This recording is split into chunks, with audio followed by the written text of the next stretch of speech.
একটা হাততালি তো দিতেই হবে। জয়সওয়াল যেভাবে খেললো এবং যেভাবে ফর্মে ফিরল, অসাধারণ। হ্যাঁ, মানছি একটা ক্যাচ ড্রপ হয়েছে, কিন্তু জয়সওয়ালের যে 104 রান, এটা শুধুমাত্র রাজস্থান রয়্যালকেই যে ভালো করলো বা তাদের পক্ষেই যে ভালো হলো তা নয়, ইন্ডিয়ার ওপেনার হিসাবে যে ফর্মটা এতদিন ছিল না জয়সওয়ালের, সেটা ফিরে এসছে। অবশ্যই এটা নিয়ে চর্চা তো থাকবেই, যেখানে আমরা হার্দিক পান্ডিয়ার ক্যাপ্টেনশিপ নিয়ে একটু কথা বলি। জানি সেখানে কথা বলার মতো কিছুই নেই। হার্দিক পান্ডিয়ার যে ক্যাপ্টেনশিপ, সেখানেই কথা বলার থাকবে যখন তার মধ্যে কিছু ঠিক থাকবে। তোমরা ক্রিকেট দেখছো, তোমরা ক্রিকেটকে ভালোবাসো, সবাই ক্রিকেট দেখে এবং সবাই ভালোবাসে, তো সেইটুকু নলেজে আমরা জানি, আমরা বুঝি যে একটা ক্যাপ্টেনকে কিভাবে টিমকে লিড করতে হয়। শুধুমাত্র টিমকে মাঠের মধ্যেই নয়, মাঠের বাইরেও টিমকে লিড করতে হয়। এই হার্দিক পান্ডিয়াকে মুম্বাই ম্যানেজমেন্ট নিয়ে এসছে কেন না, তার কারণ মুম্বাইয়ের ভবিষ্যৎ যাতে আরও উজ্জ্বল হয়, তার জন্য মুম্বাইয়ের 5 বারের জেতা ট্রফি রোহিত শর্মা, তাকে সরিয়ে হার্দিক পান্ডিয়াকে নিয়ে এসেছিল অযৌক্তিকভাবে এবং অসৎ উপায়। সেখানে বিভিন্ন রিপোর্টে যখন মার্ক ভাউচারকে জিজ্ঞেস করা হয়েছিল যে হার্দিক পান্ডিয়াকে কেন ইনক্লুড করা হলো রোহিত শর্মার জায়গায় as a captain, mark voucher কিন্তু সেই প্রশ্নের জবাব দেয়নি এবং এড়িয়ে গেছিল। আর হার্দিক পান্ডিয়াকে যখন জিজ্ঞেস করা হয়েছিল, অ্যাজ ইউজুয়াল হার্দিক পান্ডিয়া একটু হেসে মুখটা ঘুরিয়ে নিয়েছিলেন। এটা ক্যাপ্টেন? মুম্বাই ইন্ডিয়ান্সকে আপনি এভাবে একটা 5 বারের জেতা একটা দল, তাকে এভাবে মাথা নত করতে সত্যি বলছি প্রথম দেখলাম। 2008 থেকে আইপিএল দেখছি এবং সেই আইপিএলে মুম্বাইয়ের পারফরমেন্সও দেখছি। বিশ্বাস করুন, এবারের মুম্বাই ইন্ডিয়ান্স যেন খুব অসহায়।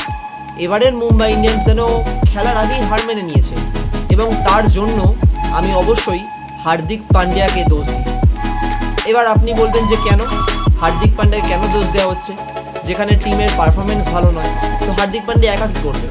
না, অবশ্যই একা করা যায়, কারণ তিনি ক্যাপ্টেন। একটু যদি আগের বছরটা দেখেন, তো সেখানে মুম্বাইয়ে সেরকম কোনো বোলার ছিল না, যেখানে রোহিত শর্মা মুম্বাইকে প্লে অফসে তুলেছিল। কাদের নিয়ে তুলেছিল? দুটো প্লেয়ারের নাম বলছি, একটা হচ্ছে আকাশ মাধওয়াল আর একটাকে অর্জুন তেন্ডুলকার।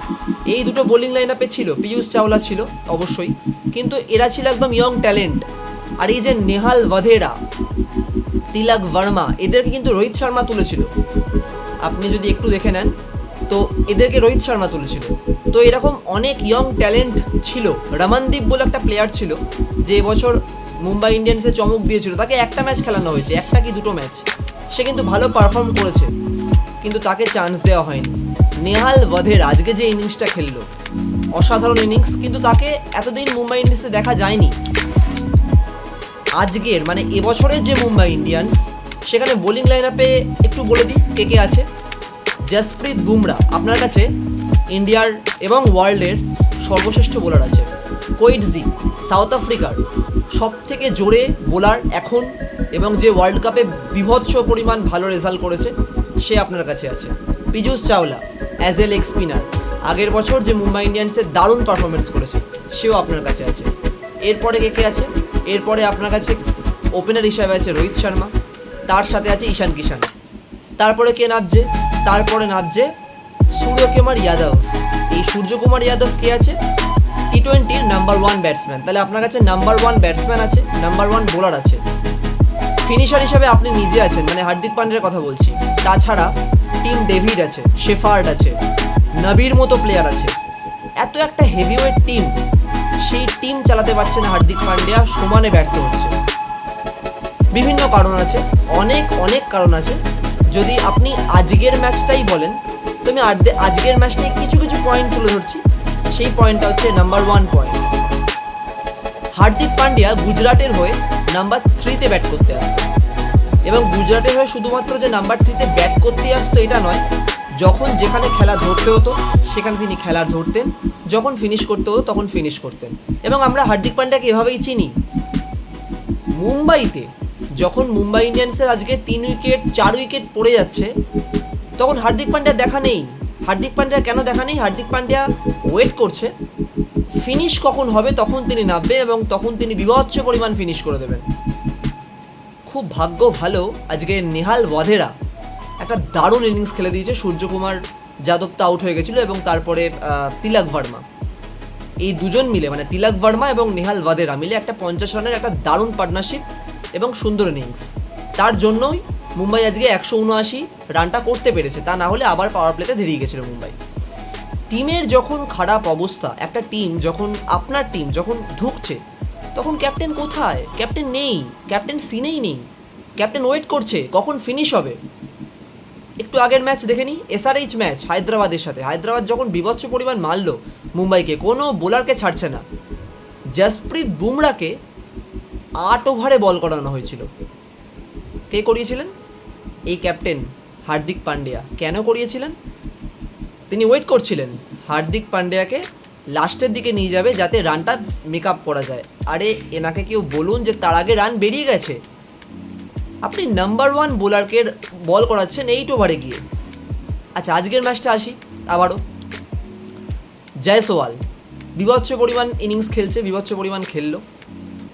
আপনি যদি একটু দেখেন তো দেখতে পাবেন নাম্বার 3 ওভারে, 3 কি 4 ওভারে যখন কোয়েটজি বল করতে গেল, কোয়েটজির বলের স্পিড কত ছিল? 147, 148, 150 এইরকম পরিমাণ স্পিড ছিল। সেই স্পিডে যথেষ্ট পরিমাণ কষ্ট দিয়েছে জয়সওয়ালকে প্রথম ওভারেই। হয়তো প্রথম বলটাই 6 মেরেছে, বাট তারপর 3টে বল দেখবেন আপনি, একটা বল তো আউট হতে বেঁচেছে, মুখে লাগছিল। আচ্ছা, কোয়েটজির সেই ওভারের পর কোয়েটজিকে বল দেওয়া হচ্ছে কখন?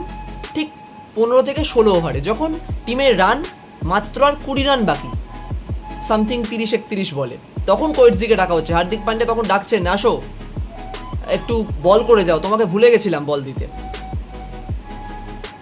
এটা ক্যাপ্টেন মার্ক ভাউচার এবং মুম্বাই ম্যানেজমেন্ট এভাবে ফিউচার দেখছে হার্দিক পান্ডিয়াকে দেখে এবং রোহিত শর্মাকে ছেড়ে দিয়ে। আমি কোন অ্যাঙ্গেল থেকে এই যে ডিসিশনটা নেওয়া হয়েছে যে হার্দিক পান্ডিয়াকে ক্যাপ্টেনশিপ দিয়ে দেওয়ার, এর কোনো উত্তরই খুঁজে পাচ্ছি না। এবং শুধু আমি বলে নয়, মুম্বাই ইন্ডিয়ান্স সমর্থক যারা সমর্থন করে তারা খুঁজে পাচ্ছে না। আপনি এত বড় একটা ক্যাপ্টেন যে মুম্বাইতে 5 বার ট্রফি এনে দিয়েছে, এখন ইন্ডিয়া 3টে ফরম্যাটের ক্যাপ্টেন, কিছু তো আছে তার মধ্যে, আপনি তাকে ছেড়ে দিচ্ছেন। ভবিষ্যৎ দেখছেন বলে। আচ্ছা, আর একটা টিম আছে চেন্নাই সুপার কিংস, তাদেরও মহেন্দ্র সিং ধোনি এত বছর ক্যাপ্টেনশিপ করেছেন এবং তারা কীভাবে ক্যাপ্টেনশিপ চেঞ্জ করছে একটু দেখুন তো। প্রথমে জাদেজাকে দিয়েছিল, জাদেজা করতে পারেনি, জাদেজা আবার ধোনিকে দিয়ে দিয়েছে, আগের বছর কাপ এনে দিয়েছে। এবছর ঋতুরাজ গায়কোয়াড়কে ক্যাপ্টেনশিপ করেছে, কিন্তু মাঠের মধ্যে আপনি দেখবেন ধোনি প্রত্যেকটা জায়গায় তাকে সাজেস্ট করছে, তাকে বলছে এটা করো ওটা করো, এবং ঋতুরাজ গায়কোয়াড় শিখছে, মাঠের মধ্যেই শিখছে। আপনি এভাবেই করতে পারতেন। মুম্বাই ম্যানেজমেন্টের যদি ভবিষ্যৎ দেখার এতই ইচ্ছে ছিল তো এইভাবে করা যেতেই পারত। না, আপনি করেননি, আপনারা করেননি। আপনারা একটা প্লেয়ারকে অসম্মান করেছেন, শুধুমাত্র অসম্মান না, তাকে তার প্রাপ্য সম্মানটুকু দেননি, জায়গা দেননি। আর রোহিত শর্মা বলেছিল যে তার যে ক্যাপ্টেনশিপ চলে যাচ্ছে সেটা তিনি জানতেনই না। তাহলে বুঝতে পেরেছেন কত বড় ভুল করেছেন আপনারা। এবং তারপরে রোহিত শর্মা যদি মুম্বাই ইন্ডিয়ান্সের হয়ে খেলে এর পরের বছরও, সেটা রোহিত শর্মার একটা ভাড়াপ্পান। আমি চাই পার্সোনালি যে রোহিত শর্মা এই টিমটা থেকে বেরিয়ে যাক। কারণ এটা নয় যে সবসময় ক্যাপ্টেনশিপ পাইনি বলে বেরিয়ে যাব, সবসময় ক্যাপ্টেনশিপ দিল না তার জন্য বেরিয়ে যাচ্ছি, এটা মেন কারণ নয়। মেন কারণ হচ্ছে এটা যে আপনি আপনার সম্মানটা পাননি। আচ্ছা, কায়রান পোলার্ড ক্যারিবিয়ান প্রিমিয়ার লিগ এখনও খেলছে, SA T20 league south Africa এখনও খেলছে এবং এখনও খুব সুন্দর ব্যাট করছে, ফিনিশিং দিচ্ছে। আপনি কায়রান পোলার্ডকেও নিলেন না, তার বদলে টিম ডেভিডকে নিয়েছেন। কটা ফিনিশ করেছে ম্যাচ? একটা ম্যাচ রাজস্থান রয়্যালের সাথে টিম ডেভিড, তারপরে নেই। এবং কায়রান পোলার্ড তো খুব ভালো যে পুরো খেলাই ছেড়ে দিলেন এবং মুম্বাইয়ের কোনো একটা ম্যানেজমেন্টের সাথে যুক্ত হয়ে গেলেন। এইটা আপনার ভবিষ্যৎ? এইটা এভাবে আপনি ভবিষ্যৎ দেখেন? এখানে হার্দিক পান্ডিয়ার তো ক্যাপ্টেনশিপ অবশ্যই খারাপ, মানে খারাপ না, করতেই পারে না হার্দিক পান্ডিয়া। এবং আমার তো মনে হয় হার্দিক পান্ডিয়ার এই যদি পরিস্থিতি চলে তো তো হার্দিক পান্ডিয়াকে আগামী টি-20 বিশ্বকাপের যে দলটা সেখানেও হয়তো সিলেক্ট করা হবে না, বা সেই জায়গাও তিনি রাখছেন না। এবং রোহিত শর্মা এবং অজিত আগারকার আর ইন্ডিয়া ম্যানেজমেন্ট রাহুল দ্রাবিড় বলেই দিয়েছেন যে হার্দিক পান্ডিয়াকে বল করতে হবে, এবং বল করলে এবং বল করার যে পারফরমেন্স সেটা দেখে হার্দিক পান্ডিয়াকে নেওয়া হবে টি-20 ওয়ার্ল্ড কাপে। তো আজকের কন্টেন্টটা এটাই ছিল যে মুম্বাই ভবিষ্যৎ দেখেছে হার্দিককে দেখে, এবং হার্দিক সুন্দর ভবিষ্যতের দিকে মুম্বাইকে নিয়ে যাচ্ছে। আর শুধুমাত্র হারছে না, অনেক মুম্বাই সমর্থকের মন ভেঙে দিচ্ছে হার্দিক। তো এখনও সময় আছে মুম্বাই ম্যানেজমেন্ট, যদি আপনারা পারেন বা আপনারা চান এবং আপনারা সত্যিই চান যে মুম্বাই একটা জায়গায় আবার জিতুক বা যাক, গুড ক্যাপ্টেনকে নিয়ে আসুন।